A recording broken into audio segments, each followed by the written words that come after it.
Syndicat de Kolo, bonjour. Bonjour. Il n'y aura pas de troisième mandat pour Joseph Kabila. Il a désormais un dauphin.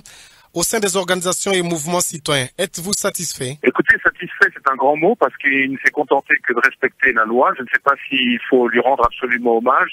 Nous, en tout cas, les mouvements citoyens, nous avons pris acte et nous rendons hommage à ce peuple congolais qui, par son engagement, empêchait que cette constitution puisse être violée. Et donc, nous voudrions plutôt rendre hommage à nos martyrs, les Rossi, les Deschades, les Luc, plutôt qu'au rendre hommage au président de la République qui n'a fait que respecter la Constitution. Donc vous voulez dire par là que c'est juste une étape qui a été franchie? Absolument. Ce qui est en cause et ce qui est en jeu aujourd'hui, c'est le droit sacré des Congolais à choisir leurs dirigeants.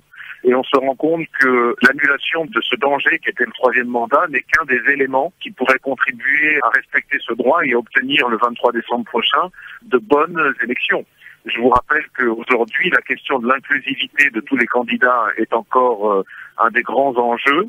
Tant il est vrai qu'on est en train de parler maintenant beaucoup de l'invalidation de certaines candidatures qui sont parfaitement scandaleuses, et évidemment de cette situation de Moïse Katumbi qui a été empêché de venir se présenter, ce qui était son droit le plus légitime, de la même manière que le droit de M. Jean-Pierre Bemba de se présenter aux élections est également inaliénable.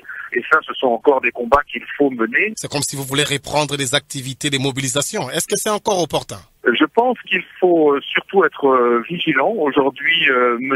Nanga et M. Kabila doivent comprendre que le vent de l'histoire a tourné et qu'il est temps de se plier à la volonté populaire et à la Constitution qui nous régisse. Et donc, il faut absolument qu'ils retirent leur machine à voter. Il faut absolument qu'ils garantissent que le fichier électoral est fiable et crédible, de manière à ce que nous ayons des bonnes élections. Évidemment, s'ils continuaient à s'entêter dans la voie qui était la leur jusqu'ici, il est évident qu'ils s'exposeraient à une nouvelle réaction populaire. Est-ce que vous êtes sûr que le peuple sera toujours avec vous? Écoutez, ce n'est pas tant le peuple qui est avec moi que moi qui suis avec le peuple en l'occurrence. Nous sommes des mouvements citoyens dont nous nous mettons au service de la collectivité. Nous n'avons pas d'ambition politique. Et à ce titre-là, nous allons continuer le travail de conscientisation.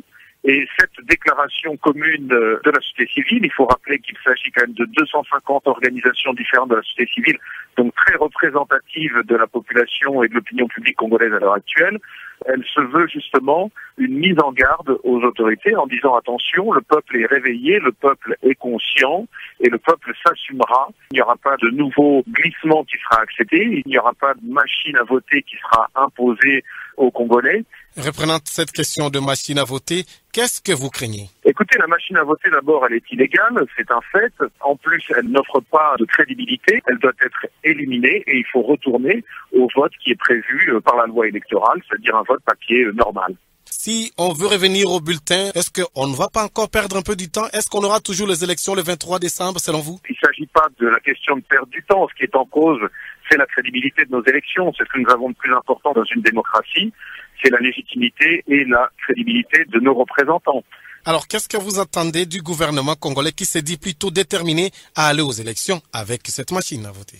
Écoutez, je pense que le gouvernement congolais n'est pas au-dessus des lois. On se rend très bien compte qu'avec la machine à voter, on est en train de courir au désastre.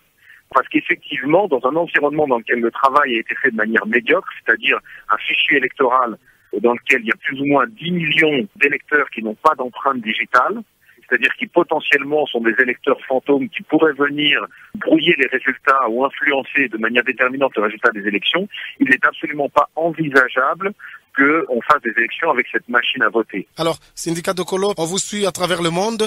L'opinion pensait vous voir parmi les candidats présidents en RDC. Pourquoi vous n'êtes pas présenté? Écoutez, je pense que ce n'est pas le rôle de la société civile. Je ne sais pas pourquoi tout le monde pense qu'être membre et acteur de la société civile, c'est moins bien qu'être politicien. Les Congolais debout, c'est un des acteurs qui aujourd'hui est en train d'essayer de contribuer à renforcer cette culture citoyenne, mais au même titre que beaucoup d'autres. Les jeunes activistes, les Filindi, les Lucha et puis d'autres personnes qui sont là. Et je considère ça un enrichissement, je considère ça quelque chose de positif. Alors, la société civile et les mouvements citoyens militent pour l'alternance au pouvoir. C'est un peu le même langage que l'opposition. Donc, vous soutenez, peut-être vous soutiendrez plus tard le candidat unique de l'opposition. Ça n'est pas le rôle de la société civile. Nous, par exemple, au niveau des Congolais debout, nous acceptons la diversité d'opinions politiques et d'appartenance politique. Nous nous battons pour avoir de vraies élections. Syndicat de Kolo, merci. C'est moi qui vous remercie.